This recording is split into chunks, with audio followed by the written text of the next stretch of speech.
O Senhor esteja convosco. Ele está no meio de nós. Proclamação do Evangelho de Jesus Cristo segundo Marcos. Glória a vós, Senhor. Naquele tempo, João disse a Jesus: Mestre, vimos um homem expulsar demônios em teu nome, mas nós o proibimos, porque ele não nos segue. Jesus disse: Não o proibais, pois ninguém faz milagres em meu nome para depois falar mal de mim. Quem não é contra nós é a nosso favor. Em verdade eu vos digo, quem vos der a beber um copo de água porque sois de Cristo, não ficará sem receber a sua recompensa. E se alguém escandalizar um destes pequeninos que creem, melhor seria que fosse jogado no mar com uma pedra de moinho amarrado ao pescoço. Se tua mão te leva a pecar, corta-a. É melhor entrar na vida sem uma das mãos do que tendo as duas ir para o inferno, para o fogo que não se apaga. Se teu pé te leva a pecar, corta-o. É melhor entrar na vida sem um dos pés do que tendo os dois ser jogado no inferno. Se teu olho te leva a pecar, arranca-o. É melhor entrar no reino de Deus com um olho só do que tendo os dois ser jogado no inferno, onde o verme deles não morre e o fogo não se apaga. Palavra da salvação.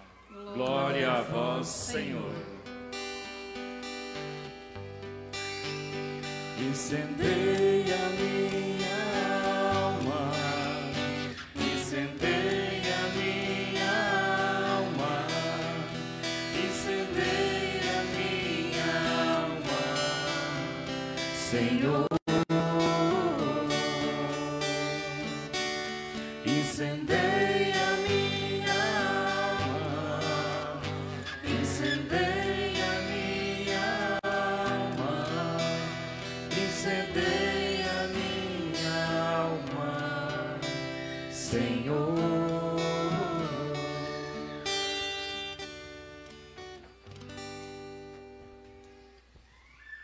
Nesta noite de tanto calor, nos colocamos na presença de Deus, pedindo a força do Espírito Santo, que ilumine o nosso coração, a nossa consciência e os nossos lábios, para aprendermos da palavra de Deus o seu ensinamento novo.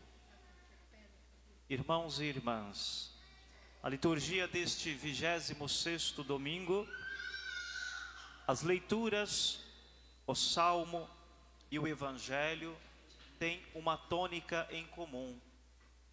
Tem um conectivo entre elas, porque de maneiras distintas, todas nos falam de que o reino de Deus é para todos. Não é para um grupo, não é para uma classe, não é para um movimento. O reino de Deus, a vida na fé, a vida na graça, o seguimento de Jesus é para todos nós.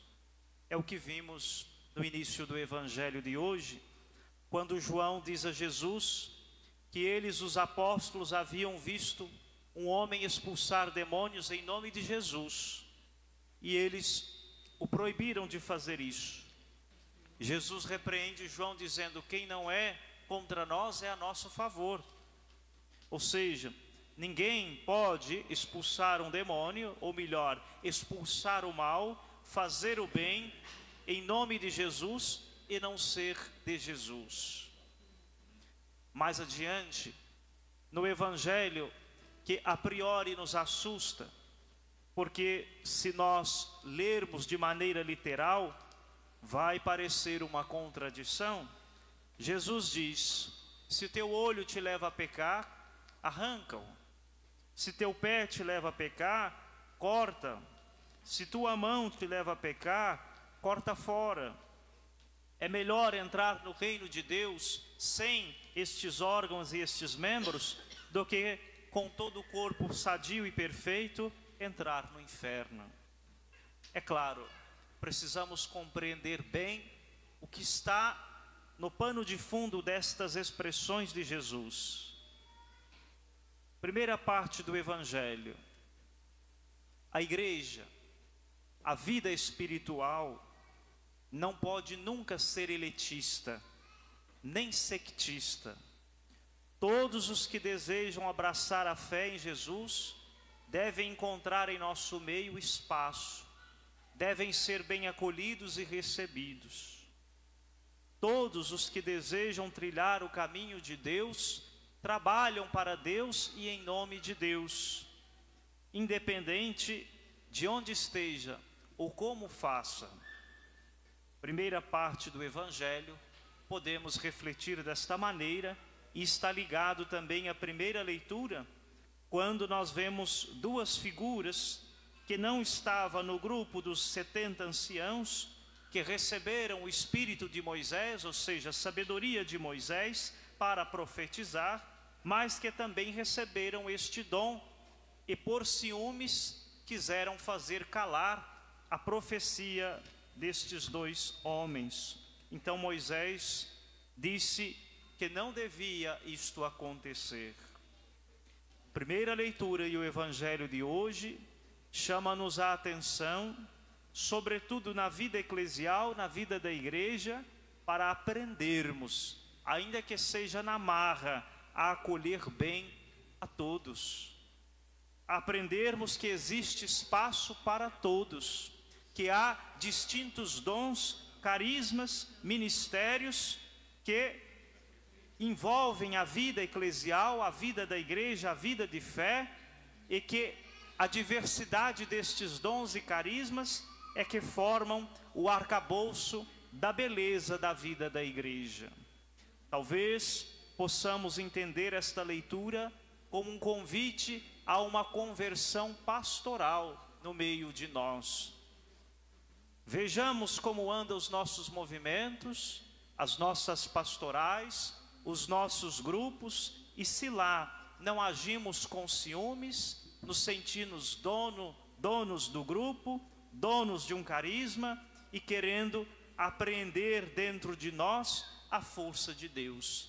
O Espírito Santo, dizemos, sopra onde quer, age como quer, não controlamos Deus, pelo contrário, somos filhos de Deus. Quando Jesus diz: se teu olho, se teu pé, se tua mão te leva a pecar, arranca-o, é também uma reflexão a que nós extirpemos da nossa vida, dissipemos da nossa vida, cortemos da nossa vida o mal pela raiz. A origem do pecado que nasce em nós deve ser cortado pela raiz. E aqui, se nós pensarmos, quantas vezes os nossos olhos nos levam a pecar? Quantas vezes enxergamos, vemos coisas que não edificam a nossa alma? Jesus diz: arranca este olho. Não é o olho literalmente, obviamente, mas arranca a maledicência, a concupiscência que muitas vezes entra pelos nossos olhos. Se teus pés te levam a pecar, arranca-o. Quantas vezes os nossos pés nos fazem andar em caminhos que não são os caminhos de Deus? Arranca-o fora, ou seja, decepe, cauterize, arranque pela raiz tudo isso que nos faz andar distantes de Deus. Se tuas mãos te levam a pecar, corte-a fora, ou seja, todas as vezes que os nossos membros, os nossos sentidos, o nosso corpo, a nossa razão nos leva a nos desviarmos da graça de Deus, nós devemos cortar este mal pela raiz, que inicia-se, antes de tudo, dentro do nosso coração. No final do Evangelho de hoje, nosso Senhor nos impele que é melhor entrar no reino de Deus, ou melhor, só poderemos viver no reino de Deus se nós formos capazes de empreender uma força extraordinária para combater o maior inimigo de nós mesmos, que não está fora de nós, está dentro de nós. Afinal, somos nós que constantemente nos autossabotamos. Fazemos propósitos com Deus na nossa vida espiritual e logo desistimos. Nos sentimos desestimulados, fracos na fé e acabamos por ceder às tentações, aos impulsos, aos desejos, ao nosso modo de querer que as coisas sejam sempre do nosso jeito. Devemos fazer em tudo a vontade de Deus, porque é esta vontade que se traduz na observância da lei de Deus, conforme nós cantamos no salmo de hoje. A lei de Deus é perfeita, e ela, o seguimento desta lei, é que traz alegria ao coração. Que Deus nos ajude, que os santos arcanjos de Deus, Miguel, Gabriel e Rafael, interceda por nós. Amém.